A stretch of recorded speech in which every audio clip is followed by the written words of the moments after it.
use for people to come out here and use firearms against the people that are protesting. This is the messages that we're seeing. I don't know if you on social media, because the news don't tell you everything. But you have to pay attention to what's going on, or else we have a president that's trying to incite a race war, and when the borders are closed, we can't leave. You have people in here that need your help. This is when you and y'all stand together with the community, with society, to stop the governmental oppression. Period. We need you. So then march with us. March beside us. You get your people. Y'all march beside us. March beside us. March beside us. Let the revolution be televised. March beside us and show us that you're here for us. Make history with us, please. Let's just do it. March with us. We'll start marching and you march with us. Please. Just do it. Do it. Just come on. Be the change. Do it. Please. Do it. Please. We are good people. March with us. Thank you. I can't leave this post. I will march through this street with you guys to that next intersection. I don't know. From this intersection to that intersection, but I have to control this area. Control. What are you controlling? What is it to control, man? March with us. It was send a huge message. We just march. Just march with us. March the whole round with us. March you and your men. Y'all protect us. Protect us. Y'all march with us. March around like we just did. Do that march with us. Y'all stand beside us. No, you don't, because you the protector. So if you can't patrol yourself, if it's you that's supposed to be patrolling us, then walk with us. I'm also protecting some of these businesses. Okay. Can you do me a favor? Can you do me a favor? Can you take a kneel? Can you take a kneel? I don't know. They ain't enough for me. Let me see. They ain't enough for me. Thank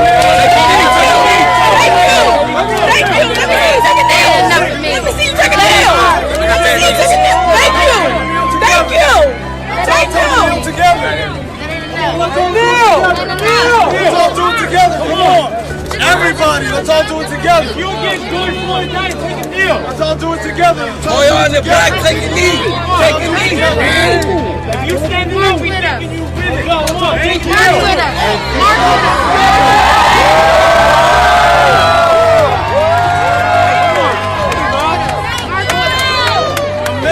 I absolutely support your guys' right to protest. I absolutely support that. But we need to stay here because this is where all of our supplies are. This is where Everybody take a knee. Everybody take a knee. I can't march.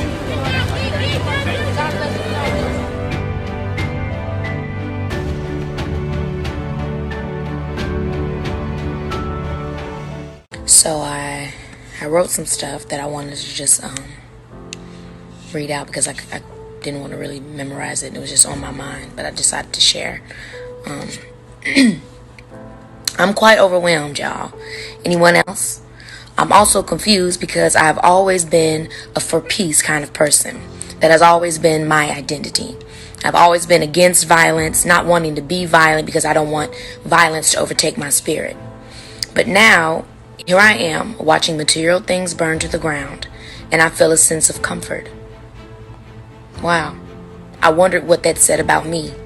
The duality of who I am and the deep trauma my people have experienced for me to see what's happening and even feel a slither of vindication. At 26, I'm looking out and witnessing a physical revolt, and it's a revolt on a scale that I wasn't sure I'd ever see. We are seeing systems being hacked. We are seeing a lot of community organizing, and we are able to keep track in real time due to social media. To those that may not be looking close enough, all they will see is looting or people that don't really care about the movement or anarchy without a purpose. But what I see is a society responding to the oppressor how the oppressor has responded to us. I see no respect for the establishment because the establishment hasn't shown respect to the people. I see a mental breakage and people banding together to say, fuck the establishment, in the best way they know how. It can't be about doing anything the right way because the point is the right way has been oppression for so long. We may not all have the same way to fight, but we need each other to win the battle. Racism is what the country was built on.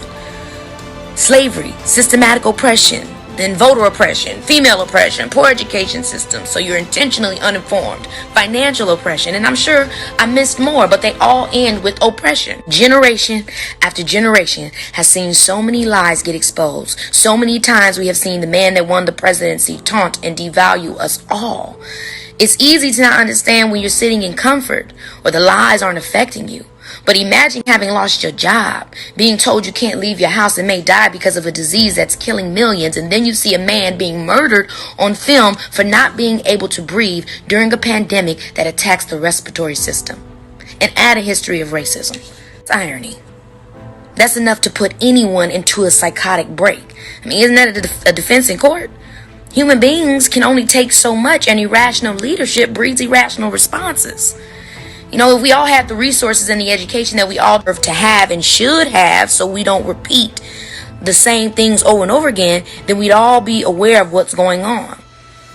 They don't want us to unify on our individual struggles. They don't want us to unify at all. The hope is that we all get angry. It don't. Unless you're a bank.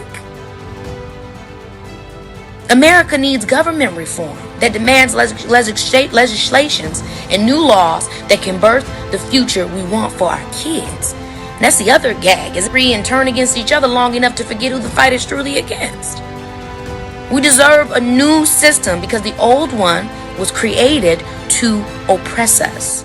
That's the reality. And even to those that think their privilege means something in every room, this is beyond me and what I see my lifetime. It's what I leave my kids with. And yes, it starts with justice. And yes, we can have peace. But only when it's for everyone.